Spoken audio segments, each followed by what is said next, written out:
Hey guys, Cam here from PhoneDog.com, and the BlackBerry Leap is the company's latest attempt at breaking into the bottom end of the smartphone market.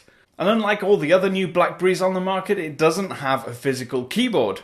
We've got it in its retail packaging, so we're going to unbox it and give you our first impressions of this latest pocket-friendly BlackBerry. Now, the BlackBerry Leap's box itself is pretty basic. There are no extravagant textures or graphics. But on one end, there is a bright red panel, and I actually quite like that simplicity. Now, in the box, the phone, of course, sits on the top, but if we place that to one side, we'll have a look under the cardboard shelf and find a bunch of paper guides.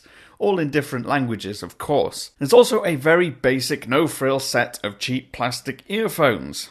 And of course, a wall adapter and the USB socket you'll find on one side. There's also a micro USB cable. But if we get to the phone itself, we'll peel the protective film off the front and off the back. Now on to first impressions, and it reminds me a little of the Z10 from a couple of years ago. It's 9.5mm thin, and the back has this rubberized, grippy texture with a dimpled finish, a little like a golf ball. Or the Galaxy S5. There's also a chrome-finished BlackBerry logo, and set in its own rectangular glass panel is an 8-megapixel camera with a single LED flash, and it's capable of recording 1080p video. There's also a rectangular grid of cutout holes which covers the single loudspeaker on the bottom. If you go to the bottom edge, there's a micro USB port and a microphone. On the top edge is the power button and a 3.5mm jack. And on the left edge, there's a flap that covers the micro SIM and micro SD card slots. But on the right edge is where you'll find the volume up and down buttons, as well as the quick launch button, which activates BlackBerry Assistant as default. Now, the entire front of this device is covered by a single sheet of glass and features only the pill-shaped earpiece, a 2-megapixel camera, and BlackBerry's logo. That's as well as the 5-inch 720p by 1280 resolution display, which at 294 ppi certainly seems plenty sharp enough considering this is just $275. In the UK, they are £199. Other specs of the device include Qualcomm's 1.5GHz dual-core processor.